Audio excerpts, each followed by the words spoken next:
Hey Todd, as you move players between groups, is there any conversation that you have with a guy going either from A to B or B to A? Just kind of explaining the decision and expectations for them. Yes and no. There's not always that message that's sent. It may only be for a single day. It could be for a permanent stay for part of the year down in the American League. We're still one big training camp. We're still in the NHL camp. We haven't reassigned anybody to the American League. So all 36 skaters and goaltenders are part of the NHL camp. They'll continue to be part of the camp, and we'll bring players up and down. There are some conversations that go on with individuals that maybe haven't been in our organization, for example, with Alt, just so he understands how this is working and why we do it.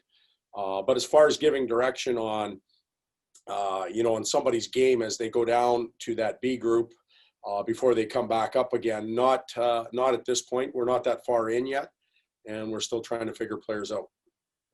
A guy like Matt Roy has gotten, a lot of accolades for his play. But another guy who's kind of on a similar development curve is Sean Walker. Recently got a contract extension in the offseason. What have you seen and liked from Walks' game, and what kind of strides are you looking for him to take as he enters his second year with you? Well, I think he made tremendous strides last year, and I see him picking up exactly where he was at the end of the year. Confident. We understand what his strengths and weaknesses are. His biggest asset is his legs, his ability to get around the rink with and without the puck. We think that there is some power play opportunity for him. He sees the ice fairly well.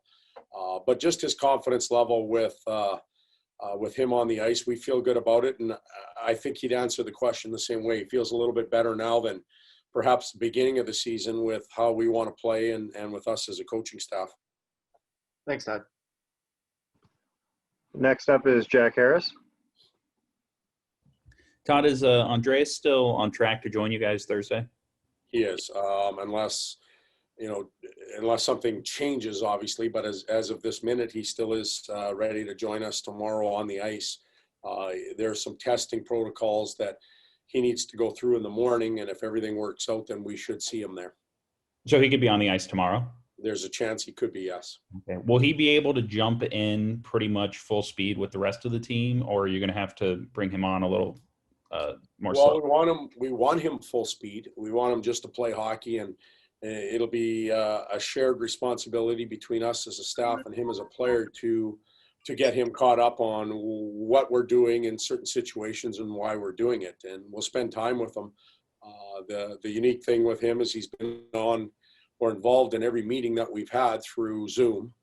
So he's been able to see the video. He's heard the comments. The one thing he hasn't done is physically put it into play on the ice. And our players have been going pretty hard now for 5 or 6 days.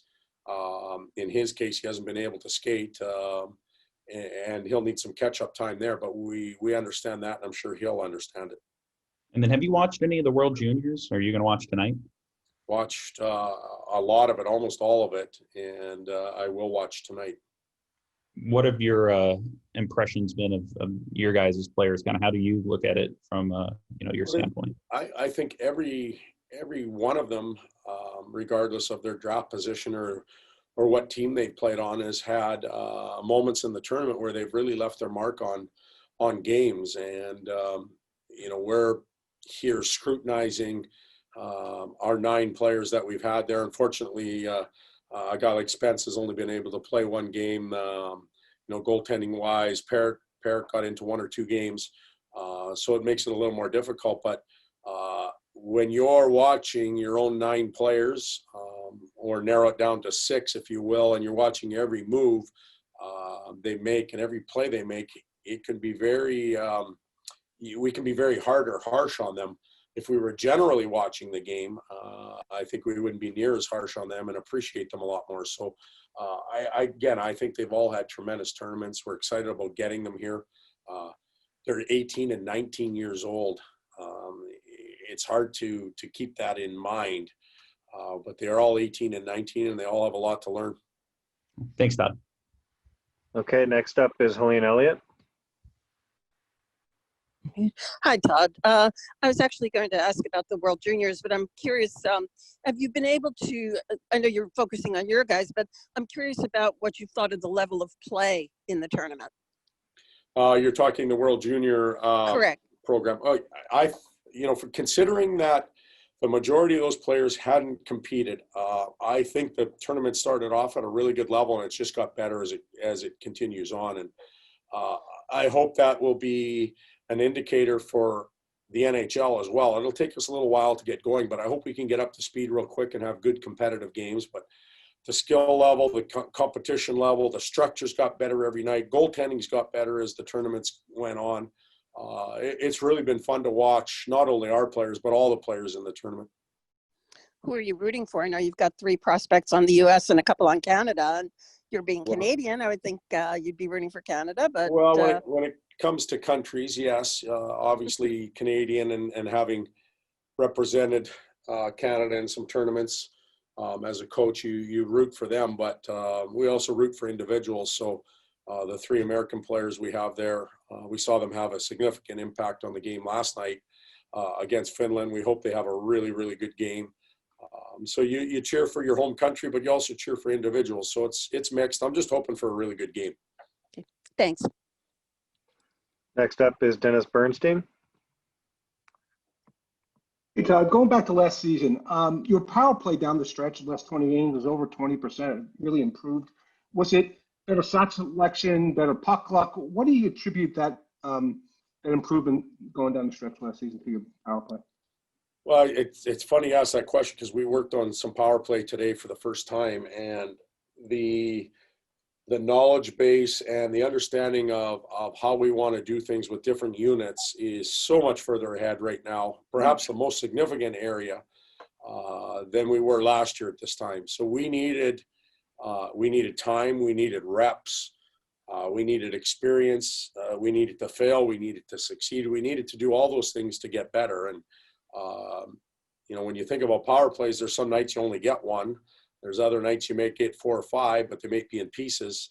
It's hard to get enough rep time in real game situations to move it forward. But I think as the second half of the season rolled around, we were much improved. We became more familiar with the personnel and what their strengths and weaknesses were. Moved some people around, had 2 units that were competing against each other.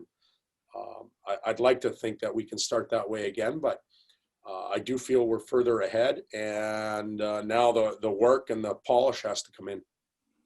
Is there a secret or a strategy to drawing more penalties in this league? You say some nights you get 1 power play, but is it the type of player you have? Is it the type of offense you run?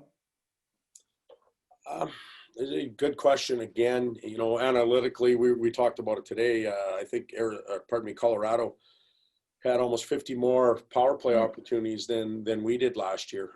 They may have played 1 or 2 more games. I'm not exactly sure, but certainly not enough to make up the difference. So I think the speed type game certainly creates more situations where there's hooking, holding.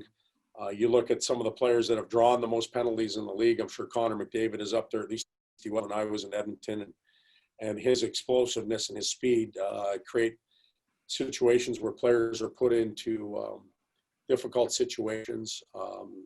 Tenacity of players, quick transition, all areas that we want to improve on. And as we do that, hopefully we draw more. Thanks, Todd. Okay, next up is Daryl Evans. Hi, Todd. Back to Athanasiou for a second.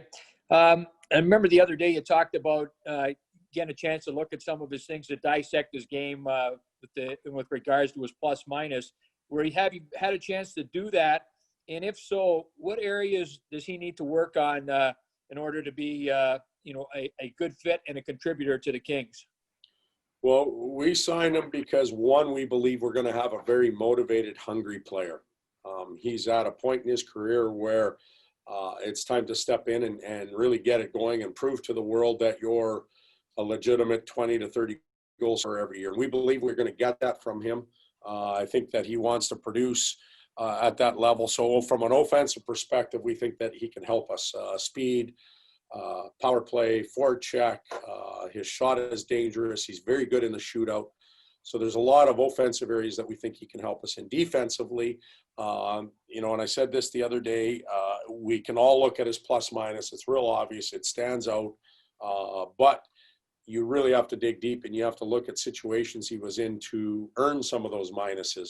How many empty net goals was he on the ice for? How many situations occurred where he wasn't part of the breakdown? And there's things that he can continue to work on defensively. We think our structure will help everybody in that area, including him, and we expect him to commit to both sides of the puck. And you mentioned about getting a player that's, you know, kind of, you know, motivated and should be hungry. As a coach, do you like having players like in that situation, and anybody that you can recall as a coach that really excelled in that particular, you know, in that when they were on the line there in that year and had a great year? Yeah, I would much rather have a hungry player than a full player, that's for sure. And sometimes you're hungry for different reasons, but I think in Andreas' situation, he'll be a hungry player. And, you know, the rest will be up to him. As far as having players that signed late and entered the camp, Manny Malhotra, when I was in San Jose, signed, I think, day one of training camp. And, you know, looking back, what a great signing it was for us and hopefully for him. But he had a heck of a year. It led to a new contract in Vancouver, I think a 3-year deal. And from there, obviously, a good career, a coaching career now. And you know, it was a springboard for him when he needed it, and he took advantage of it. Thank you, sir.